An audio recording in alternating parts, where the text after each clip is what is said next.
Fourth views, चौथा विचार। बाकी ठीक है। क्या बिहार में फिर से हिंसा का दौर आएगा? अगड़ा बनाम पिछड़ा की लड़ाई होगी? बैकवर्ड के खिलाफ फॉरवर्ड और फॉरवर्ड के खिलाफ बैकवर्ड खड़ा होंगे?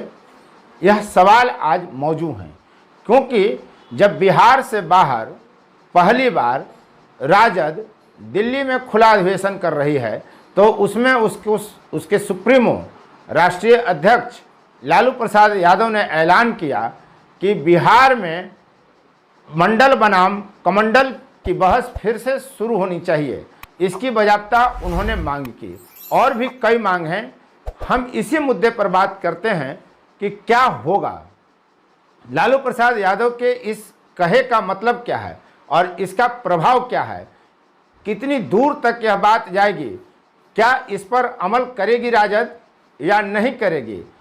बदली हुई राजनीतिक परिस्थिति में और बदले हुए नेतृत्व से क्या उम्मीद है, सत्ता के गलियारे में इस बयान को लेकर क्या चर्चा है, बुद्धिजीवी इसे किस नज़रिए से देखते हैं, समालोचक क्या सोचते हैं, तमाम पहलू पर हम बात करेंगे। आप देख रहे हैं फोर्थ व्यूज, मैं उपेंद्र कश्यप।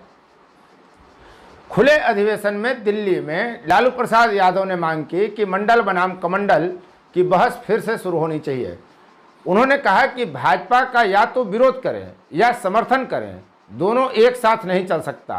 स्वार्थ से ऊपर उठने की जरूरत है। हमारी बात कांग्रेस सुप्रीमो सोनिया गांधी से हो गई है, सभी को एक मंच पर लाना है और ऐसे आयोजन बिहार से बाहर अन्य प्रदेशों में भी होगी। उन्होंने जो यह बात कही, इसका सीधा सीधा अर्थ है कि राजद अब मंडल बनाम कमंडल की लड़ाई को लेकर चुनावी मैदान में आगे बढ़ेगी। पिछड़ों की हक, उसकी आवाज़ को वो बुलंदी देगी। राजद एक बार फिर से बैकवर्ड पॉलिटिक्स को लेकर आगे बढ़ेगी, जैसा माई समीकरण के जन्म लेने से पहले वह थी। यानी राजद सभी बैकवर्डों की बात अब करेगा, माई का नहीं, यानी मुस्लिम और यादव का ही सिर्फ नहीं बल्कि समग्र पिछड़ी जातियों की बात अब राजद करेगा और वो उनके हक का, उनको अधिकार दिलाने का, उनको न्याय दिलाने का संघर्ष राजद करेगी और इसका विस्तार वह देश के स्तर पर करेगी। चूँकि बिहार से बाहर पहली बार राजद गया था और ऐसे में उस मंच से इसके राष्ट्रीय अध्यक्ष का यह ऐलान कि ऐसे अधिवेशन अन्य प्रदेशों में भी किए जाएंगे, यह साफ साफ संदेश है कि राजद अपना विस्तार करेगी। वह बिहार से बाहर जाएगी, विभिन्न प्रदेशों में चुनावी राजनीति करेगी, चुनाव लड़ेगी और ऐसे में वह विपक्ष को एकजुट करेगी। तो बड़ा सवाल यह है कि जब बैकवर्ड बनाम फॉरवर्ड की लड़ाई होगी तो क्या होगा। आपको याद दिलाता हूं कि बिहार को जंगल राज इसीलिए कहा जाता था कि जब यहाँ बैकवर्ड फॉरवर्ड दलित की लड़ाई होती थी तो यहाँ नरसंहारों का लंबा दौर चला। 80 के दशक से लेकर 2016 जून तक बिहार में नरसंहार होते रहे हैं। रणवीर सेना को टर्निंग पॉइंट बिहार के बैकवर्ड बनाम फॉरवर्ड की लड़ाई में माना जाता है। रणवीर सेना के उदय से पहले यानी 80 के दशक से लेकर 1994 तक बिहार में कुल 13 बड़े नरसंहार हुए और इसमें 164 व्यक्ति की हत्याएं हुई। रणवीर सेना के उदय के बाद 1995 से 16 जून 2000, यह डेट मैं इसलिए कह रहा हूं बार बार कि इसी तिथि को मियाँपुर नरसंहार हुआ था जो बिहार का अंतिम नरसंहार था। तब तक 30 नरसंहार हुए बिहार में और इसमें कुल 321 व्यक्ति मारे गए। यदि दोनों को जोड़ दें तो 485 व्यक्ति मारे गए, यानी कम से कम 80 से 2000 तक 40 वर्ष जो यहाँ जातीय संघर्ष इस बिहार में चला, उसमें 500 से अधिक लोग मारे गए। तो क्या उस दौर में फिर बिहार जाएगा? ईश्वर न करे ऐसा हो। लेकिन जब बैकवर्ड फॉरवर्ड की लड़ाई का ऐलान हो रहा है तो यह विश्लेषण तो आवश्यक बनता है। सवाल यह है कि अगड़ा बनाम पिछड़ा की लड़ाई जो बिहार बहुत हद तक झेल चुका है, उसको लालू यादव किस हद तक ले जा सकेंगे, तब जबकि लालू यादव खुद बीमार हैं, किडनी का इलाज कराने वो भारत से बाहर विदेश जा रहे हैं, सिंगापुर जा रहे हैं। ऐसे में सारी जवाबदेही और जिम्मेदारी उनके पुत्र और कानूनी तौर पर राजद के सर्वे सर्वा बनाए जा रहे तेजस्वी यादव के कंधे पर है। तो तेजस्वी यादव की पॉलिटिक्स लालू यादव की पॉलिटिक्स की तरह ही चलेगा या कुछ अलग है और अलग ही चलता रहेगा।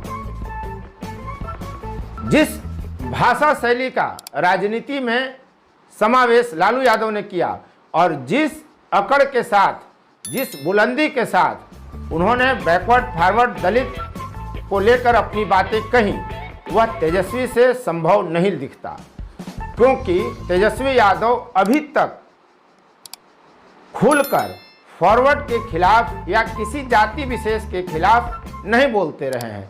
हालांकि बीते चुनाव में उनके एक बयान में बाबू साहब शब्द के इस्तेमाल को लेकर मीडिया और विपक्ष ने उसे जाति से जोड़ा, राजपूत जाति से जोड़ा और बिहार में बड़ा बवाल हुआ।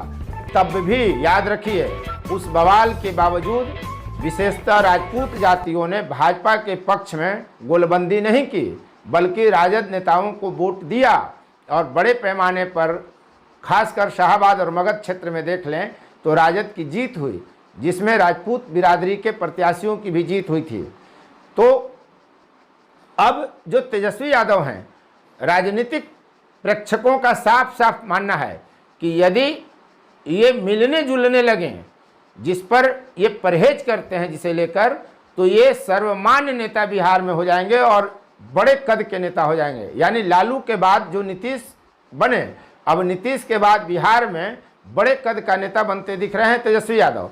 ऐसे में तेजस्वी यादव से यह उम्मीद कतई नहीं की जा सकती कि वे सवर्णों के खिलाफ या सवर्णों की किसी जाति के खिलाफ आक्रामक रवैया अपनाएं और वे ऐसी बात करें जिससे सवर्णों में राजद को लेकर नाराजगी का भाव पनपे, एलर्जी का भाव पनपे, अलगाव हो।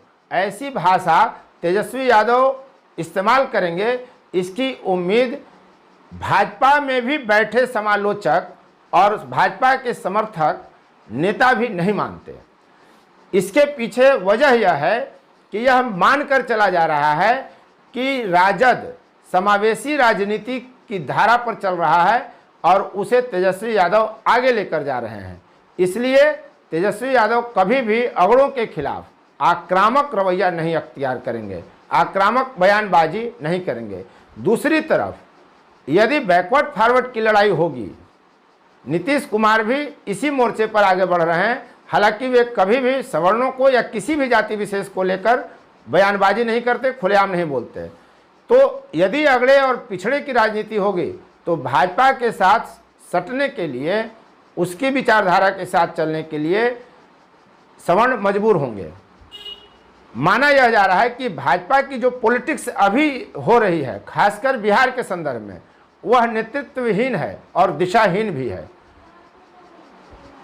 तमाम तरह की पार्टियां, चाहे वो राजद हो, सपा हो, बसपा हो, जदयू हो, इस तरह की जो पार्टियां हैं, वो अपने आधार वोट को बहुत मान सम्मान देते हैं। अपने जातीय आधार वाले वोट के साथ कोई समझौता नहीं करते उनके मामले पर, और इनको मान सम्मान देते हुए दूसरी जातियों को अपने साथ जोड़ते हैं। भाजपा ठीक इसके उलट कर रही है। फिलहाल बिहार में भाजपा का वोटर, कोर वोटर जो माना जाता है, वह सवर्ण प्लस वैश्य समुदाय है। आज की तारीख में सवर्ण और वैश्य से कोई बड़ा चेहरा, कोई बड़ा नाम भाजपा में नहीं दिखता जो आगे किया जा रहा है। जो बैकवर्ड का नेता या वैश्य समुदाय का नेता सुशील मोदी थे, उन्हें सन्टिंग कर दिया गया है और सवर्ण समुदाय से भी कोई बड़ा चेहरा या नाम भाजपा में नहीं दिख रहा। भाजपा के जो सवर्ण चेहरे दिख रहे हैं, या तो वे बिहार को नहीं जानते, पूरी तरह बिहारियों को नहीं जानते, सभी जिलों को नहीं जानते, या तमाम लोग उनको नहीं जानते। दूसरी स्थिति यह है कि राजद और जदयू की जो समावेशी राजनीति की धारा अब अपनाई जा रही है, उससे सवर्ण और वैश्य दोनों समुदायों में, दोनों वर्गों में राजद और जदयू को लेकर बहुत नकारात्मक या आक्रामक खिलाफ में रवैया नहीं होने जा रहा है। ऐसे में माना जा रहा है कि यदि भाजपा ने अपनी रणनीति नहीं बदली तो भाजपा के पक्ष में सवर्ण और वैश्यों की गोलबंदी व्यापक पैमाने पर आक्रामक रुख के साथ नहीं होने वाला है। तो मानकर यही चला जा रहा है कि फिलहाल बिहार में सवर्णों की और वैश्यों की गोलबंदी भाजपा के पक्ष में न्यूनतम होगी, लेकिन उसमें आक्रामकता नहीं बल्कि शिथिलता होगी और राजद और जदयू समावेशी राजनीति करेंगे। सवर्णों के खिलाफ आक्रामक रवैया, वैश्यों के खिलाफ आक्रामक रवैया शायद तेजस्वी के रहते अब राजद अपनाने से रही। उम्मीद करता हूं कि यह वीडियो आपको अच्छा लगा होगा। यदि आपने अभी तक इस चैनल को सब्सक्राइब नहीं किया है तो चैनल को सब्सक्राइब करें, शेयर लाइक कमेंट जरूर करें, ताकि इस तरह के पॉलिटिकल एनालिसिस को लेकर हम आपके बीच आते रहें और हर मुद्दे पर हम बात रखेंगे। फोर्थ व्यूज, चौथा विचार।